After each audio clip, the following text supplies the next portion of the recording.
같은 우주를 보고 다른 반응을 보인 두 우주인이 있습니다.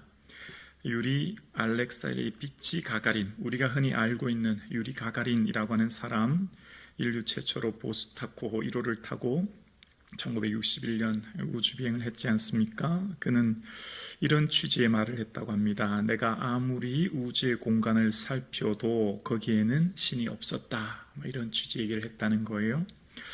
반면에 존 회셀 글렌 주니어라고 하는 미국인 있습니다. 1962년 묘크리 아틀라스 6호를 타고 이제 지구를 궤도를 돌았던 우주인인데요. 그는 이런 말을 했다는 거예요. 내가 보니 우주는 하나님의 영광으로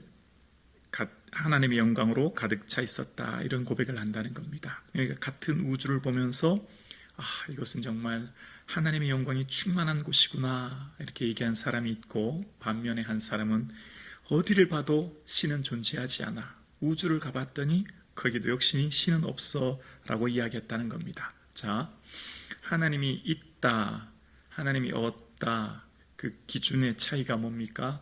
믿음이지 않습니까? 믿음으로 모든 세계가 하나님의 말씀으로 지어진 줄을 우리는 압니다. 믿음으로 모든 세계, 이 우주 만물을 하나님께서 친히 창조하셨고 통치하시고 다스리신다는 것을 우리는 믿습니다. 그래서 하나님을 어떻게 볼 수 있는지, 하나님이 어떤 분인지를 볼 수 있는 것이 바로 이 자연 만물인데요. 다윗은 그래서 오늘 본문에 하나님의 영광을 이렇게 말해요. 하늘이 하나님의 영광을 선포한다는 거예요. 궁창이 하나님의 손으로 하신 일을 나타낸다, 이렇게 얘기하고 있습니다. 자연을 보면서 하나님을 보는 거예요. 자, 이때 당시 고대 유대인들의 세계관은 크게 세 종류의 하늘이 있었는데요. 첫 번째는 우리가 아는 대기권의 하늘을 궁창이라고 했고, 이것을 첫째 하늘이라고 불렀습니다. 두 번째는 대기권 위에 있는 우주를 둘째 하늘이라고 불렀고, 세 번째는 대기권 이외에 하나님이 계신 공간인 천국을 셋째 하늘이라고 불렀습니다. 그래서 솔로몬이 기도할 때 하늘과 하늘들의 하늘이라도 주를 용납하지 못하겠거늘, 이런 기도를 하거든요. 하늘과 하늘들의 하늘, 세 번 겹쳐서 말했던 이유는 이 셋째 하늘에 하나님이 계신다고 생각했기 때문이고, 그래서 사도 바울도 그가 14년 전에 셋째 하늘에 끌려갔다, 이런 표현을 씀으로써 하나님이 계신 그 공간을, 천국을 이렇게 하늘로 표현했는데요. 그러니까 이때 당시 사람들의 세계관 속의 하늘은 땅 위에 반투명으로 된 궁창이 있고, 그 궁창에 다시 말하면 그 궁창이라고 하는 하늘에 해와 달과 별이 있고, 그곳에서 하나님이 그 궁창이라고 하는 곳에 장막을 치시고 태양이 궤도를 따라 동에서 서로 이동하게 되는, 그래서 태양의 열기가 이 지구상에 비춘다, 그렇게 생각했던 거죠. 그래서 이 지구상에서는 하나님께서 창조하시고 섭리하셔서 낮과 밤, 또 태양에 운행하는 것 다 하나님께서 주관하신다, 그렇게 얘기하는 겁니다. 그래서 날은 날에게, 낮은 낮에게, 밤은 밤에게 끊임없이 시공간은 이어져서 하나님의 역사를 드러낸다라고 이야기하면서, 이 1절과 2절에 보면 이 원어상 드러나는 내용들이 선포한다, 쏟아낸다, 선언한다 라고 하는 큰 동작을 나타낸 단어들로 쓰여지고 있는데요. 궁창이 하나님이 하신 그 일을 나타낸다 라는 말은 원어의 뜻은 선포한다는 거거든요.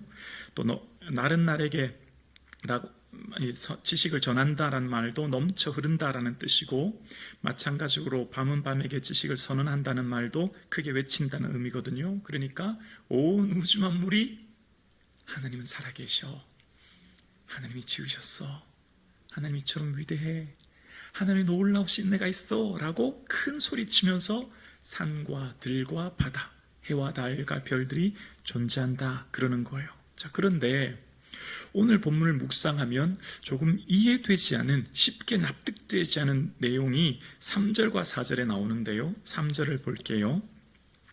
언어도 없고 말씀도 없으며 들리는 소리도 없으나, 4절에 그의 소리가 온 땅에 통하고 그의 말씀이 세상 끝까지 이르도다.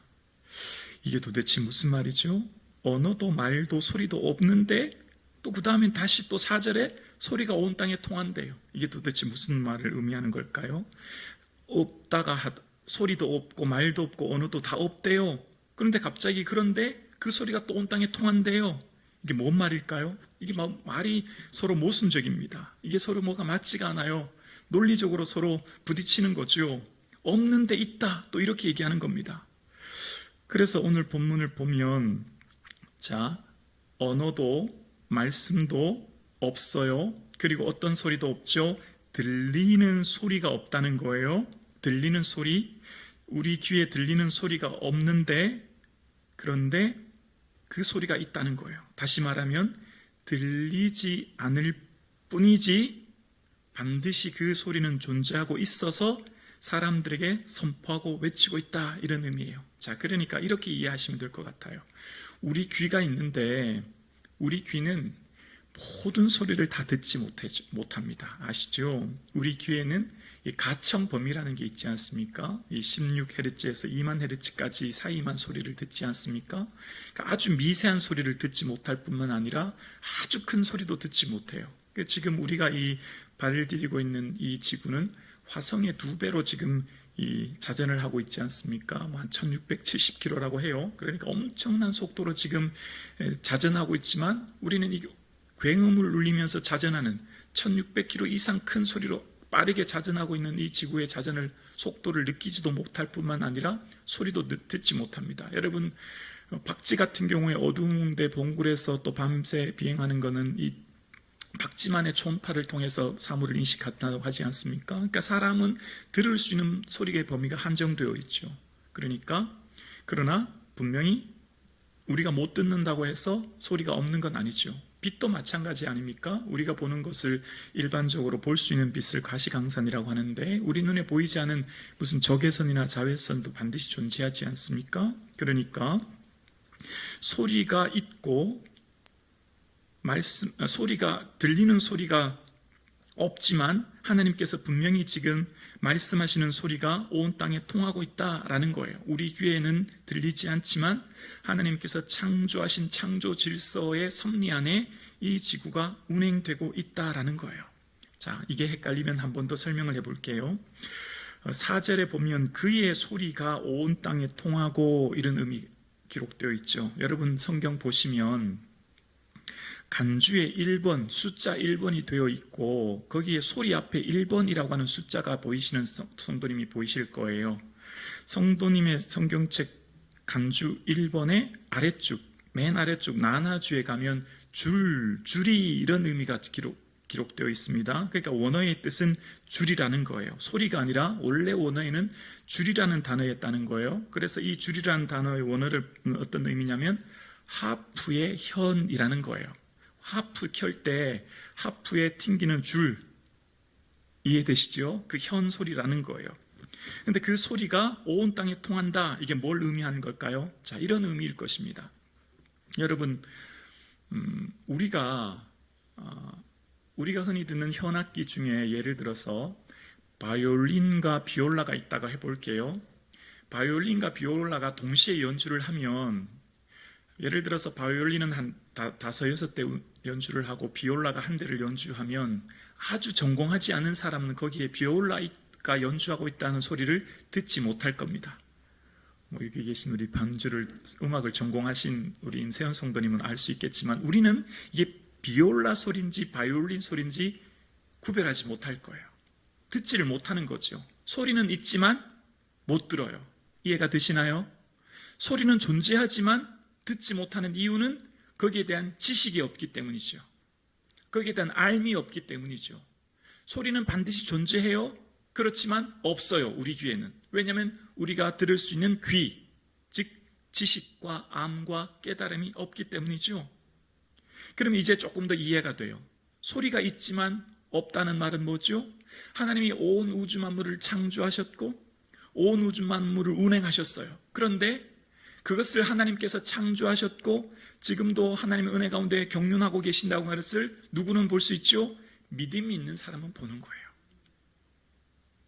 아멘이십니까? 믿음이 있는 사람은 지금도 이 세상을 주관하시는 통치자는 하나님이시요 나의 삶을 이곳에 있게 하시고 이끌고 계신 분은 하나님이시라는 것을 어떻게 해요? 보고 듣는 것이죠. 그러니까 있다 없다의 기준은 분명히 존재하지만 그 기준이 나의 삶에 믿음이 있을 때, 즉 하나님에 대한 알매 지식이 있을 때 분명히 보고 들을 수 있는 거예요. 그래서 이제 그 소리가 온 땅에 통하고 그 말씀이 세상 끝까지 이르게 되는데, 드디어 4절 후반절에 보면 주어가 나옵니다. 누가 그렇게 하시냐? 4절 후반절에 보면 하나님이라는 주어가 드디어 나타나는 거예요. 앞절까지는 하나님이란 말을 쓰지 않고 있다가 이제 드디어 4절에 하나님이라고 하면서 하나님이 해를 위하여 하늘에 장막을 베푸셨다라고 하면서, 그 해는 어떤 해냐면 신방에서 나오는 신랑처럼, 이제 금방 결혼한 신랑처럼, 또 길을 달리는 용사처럼 하늘 이 끝에서 저 끝까지 태양이 운행한다는 겁니다. 운행의 원어의 뜻은 태양의 궤도라는 의미가 있어요. 태양이 그 궤도의 질서에 따라 움직이는 것처럼 하나님이 그렇게 지금 통치하고 다스리고 운행하고 계신다라는 거예요. 자, 그러니까 우주와 자연과 만물을 보면서 하나님께서 하시는 소리를 들을 수 없고 하나님을 볼 수 없어요. 그런데 또다시 말하면 하늘과 땅과 태양을 보면서 하나님을 보고 하나님의 소리를 들어요. 이해가 되시나요? 이게 지금 무슨 말이에요 도대체? 하나님께서 우리 눈에 볼 수 없는 영이신 하나님이에요. 하나님은 영이시기 때문에 우리 육안으로, 우리 귀로, 우리 육감으로 느낄 수 없는 분이에요. 그래서 하나님을 우리는 볼 수 없고 들을 수 없어요. 그런데 어떻게 하나님을 봐요? 태양과 달과 산과 들을 통해, 창조주의 손길을 통해, 그 손으로 펼쳐 놓으신 하나님께서 만드신 그 만물을 통해 하나님을 봐요. 바람 소리를 통해 하나님의 소리를 들어요. 파도 소리를 통해 하나님의 거대한 위대하신 은혜를 듣고 봐요. 아멘이십니까? 없지만 듣는 거예요. 어떻게 해요? 하나님의 창조 질서 안에 태양이 궤도 질서에 따라 운행되듯이 하나님께서 지금도 우리의 삶을 통치하고 다스리시는 거죠. 마치 계기 일식이 일어나면 태양빛이 가려져 있을 뿐이지 태양빛이 존재하지 않은 게 아니에요. 계기 일식이 일어나면 태양이 사라진 게 아니잖아요. 잠시 가려져 있을 뿐이죠. 그러나 반드시 태양은 언제나 그 자리에 있을 뿐이에요. 우리 인생에도 마찬가지죠. 고난이 오면 하나님이 없는 것 같아요. 내 인생 내팽개친 것 같고 하나님 이 세상을 통치하지 않은 것 같아요. 하나님 더 이상 이 세상에 존재하지 않은 분 같아요. 그러나 계기일식이 잠깐일 뿐이죠. 우리 눈에 잠깐 가릴 뿐이에요. 하나님은 언제나 그 자리에 계시고 언제나 이 세상을 통치하고 다스리시죠. 우리는 오늘도 산소를 호흡을 합니다. 오늘도 들숨과 날숨을 해요. 그러나 이 공기 존재 자체를 인식하며 사는 성도는 거의 없죠. 하나님은 오늘도 이 세상을 다스리고 통치하고 계시죠. 그러나 하나님에 대해서 누가 존재를 인식하고 깨닫게 될까요? 믿음이 있는 사람, 오늘도 하나님이 나의 삶과 이 세상을 통치하고 있다고 하는 것을 믿는 사람은 하나님의 은혜와 영광을 보고 느끼고 경험하게 되죠. 그래서 성령의 충만한 은혜를 받으면 이전에 보았던 산, 이전에 보았던 해, 이전에 보았던 구름이 새롭게 보이죠. 성령의 충만한 은혜를 받으면 똑같은 산과 들, 똑같은 아내와 남편, 똑같은 직장인데 관점이 완전히 바뀌죠. 놀라운 은혜로 새롭게 보이죠. 하나님의 성령이 임재하면 하나님이 보이지 않던 하나님의 손길을 보게 되죠. 성령의 충만한 임재로 받는 은혜는 우리의 삶의 시야를 새롭게 바꾸는 것입니다. 그래서 다윗의 생애 동안 기적을 단 한 번도 경험해 보지 못했어요. 모세처럼 바다가 갈라지거나 여호수아처럼 여리고성이 무너지거나 엘리야처럼 하늘에서 불이 떨어진 것을 다윗의 인생에 단 한 번도 그 기적을 경험한 적이 없어요. 20세 때 최대의 권력자인 사울왕을 피해 도망자로 인생을 살아야 했습니다. 고독하고 외로웠어요. 그러나 그 시간을 어떻게 버텼을까요? 기적을 경험하지 못했고 하나님의 능력을 경험하지 못했지만 산과 들과 바다를 보면서 하나님은 오늘도 통치하고 다스리신다는 것을 보고 듣죠. 하나님 지금도 나와 함께하고 계시는 것을 믿음으로 고백하게 되는 거죠. 하나님의 기적의 역사는 당장 보여지고 만져지지 않아도 산과 들과 우주를 통해 통치하신 하나님을 봄으로서 내가 산을 향하여 눈을 들리라. 나의 도움이 어디서 올꼬? 나의 도움은 천지를 지으신, 땅과 하늘을 지으신 하나님께 온다.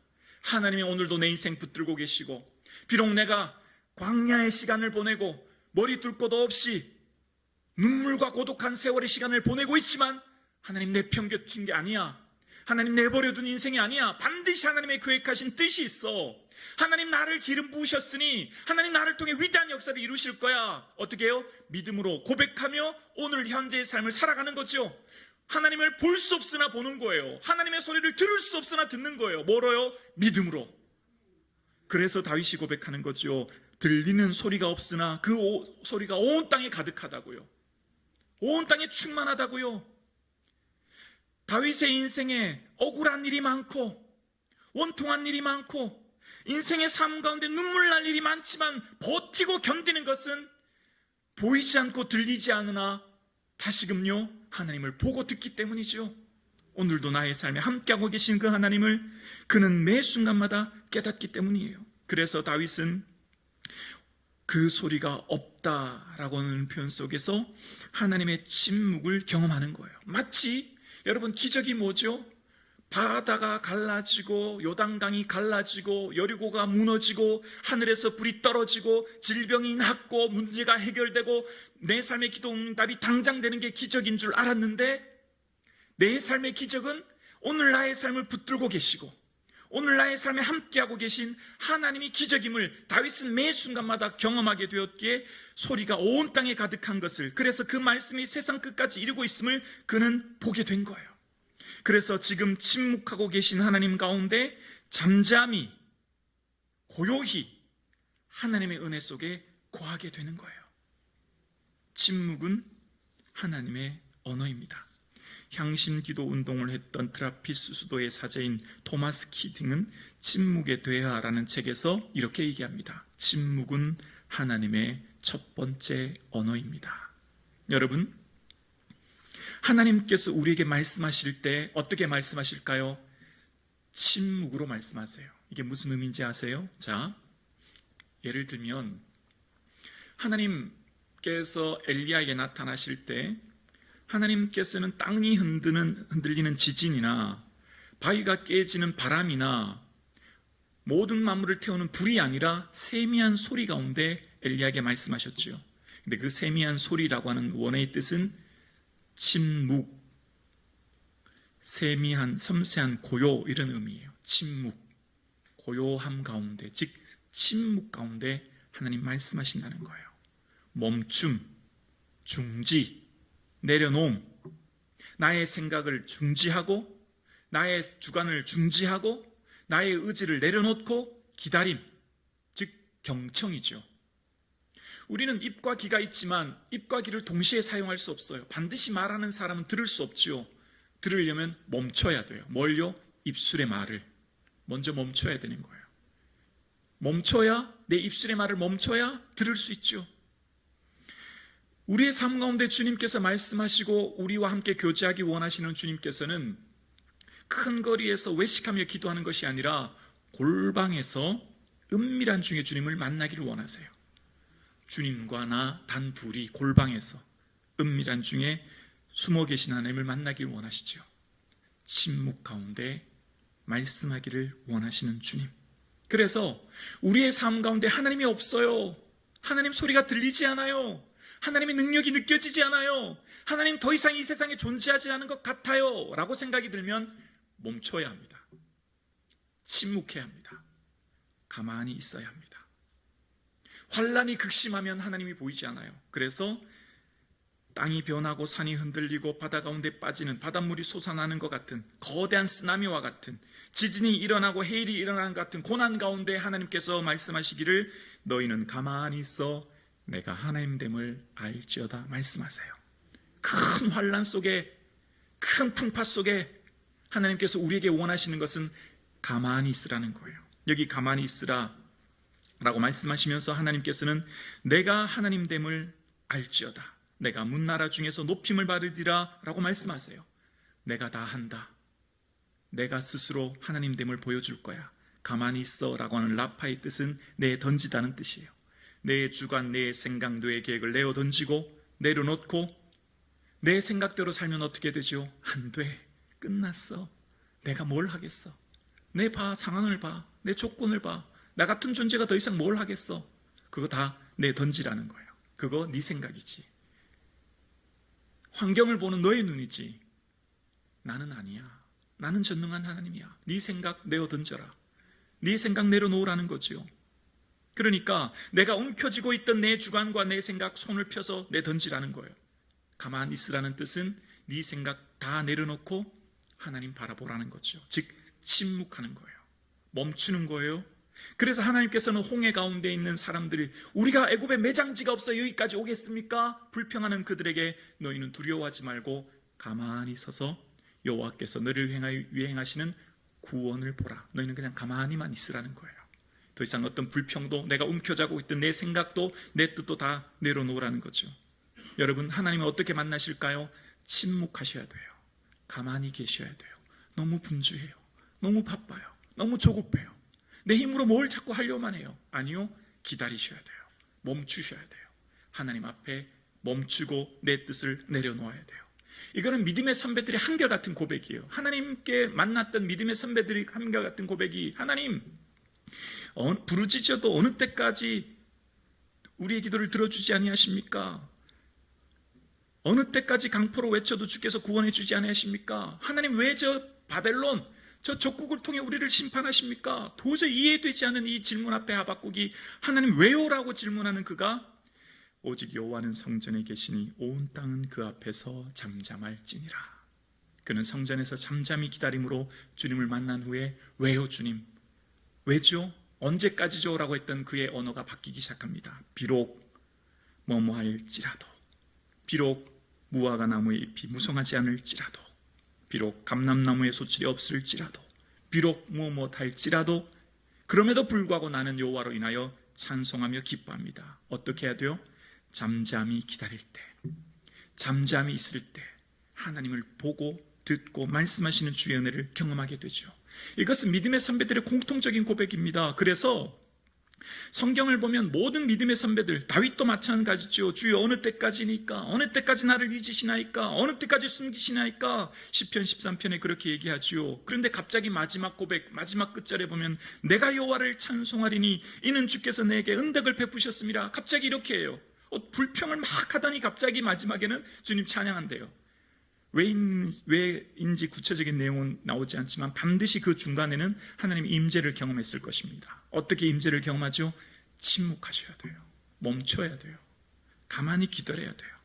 내 불안, 염려, 근심 때문에 이리저리 뛰어다니고 이리저리 허둥지둥대고 사람들을 쫓아가거나 혹은 내 안으로 낙심하거나 주저하는 것이 아니라 하나님 앞에 나가 나를 내려놓으셔야 돼요. 2024년 마지막 주일입니다. 이제 새해를 준비해요. 이제 우리는 기다려야 합니다. 분주했던 여러분의 모든 마음과 계획을 내려놓으셔야 돼요. 주님이 내게 뭘 말씀하시려는지 침묵하셔야 돼요. 이제 며칠 안 남은 여러분의 삶의 시간, 새해가 이제 곧 며칠 후에 시작됩니다. 지금부터 여러분의 삶은 기다리셔야 돼요. 어떻게 해요? 침묵함으로 멈추셔야 돼요. 모든 것 내려놓고 하나님 없어요. 하나님 기적을 경험하지 못했어요. 하나님 나를 내팽개친 것 같아요. 아니요. 침묵하지 않았기 때문에, 기다리지 않았기 때문에, 하나님 앞에 나를 내려놓지 않았기 때문에, 즉 들으려고 하는 깊은 간구가 없었기 때문 아닐까요? 기도를 하면 반드시 하나님께서 주시는 기도의 단계가 있어요. 여러 번 말씀드렸죠. 주여, 주여, 주여 통성기도해요. 통성기도에서 하나님 도와주세요. 간절히 소원을 간구하고 아래요. 그럼 하나님 앞에 뜨겁게 아뢰지요. 그러면 방언이 터쳐 나오기도 하고 하나님 주신 은사들이 나타나기도 해요. 근데 반드시 하나님 앞에 통성으로 기도하면, 통성으로 기도하고 하나님 앞에 부르짖은 성도를 그 상황 가운데서 하나님께서 말씀하시거나 하나님께서 뜻을 깨닫게 하시기보다 그 다음 단계가 있어요. 통성으로 기도하고 방언으로 기도하면 그 다음 단계로 하나님이 이끄시는 것은 침묵이에요. 고요함이에요. 그 단계까지 기다리셔야 되는 거예요. 막 통성 기도하고 벌떡 일어서면 안 돼요. 너 얘기했으니 이제 너도 내 얘기 좀 들어야지. 너 얘기만 하고 하면 어떡하냐. 이해가 되시나요? 누군가를 대화를 하는데 여러분 자기 얘기만 막 하고 일어나가는 사람은요 별로 다음에 만나고 싶지 않아요. 그랬구나, 그래, 얼마나 힘들었어, 경청하고 들어주는 사람 또 만나고 싶지요. 우리가 하나님의 음성을 듣지 못하는 이유가 뭘까요? 그냥 내 마음만 쏟아내놓고 부르짖고 간구하고 자리를 벌떡 일어서는 것 아닐까요? 너무 급하기 때문에. 그런데 반드시 기다림이 필요해요. 침묵하셔야 돼요.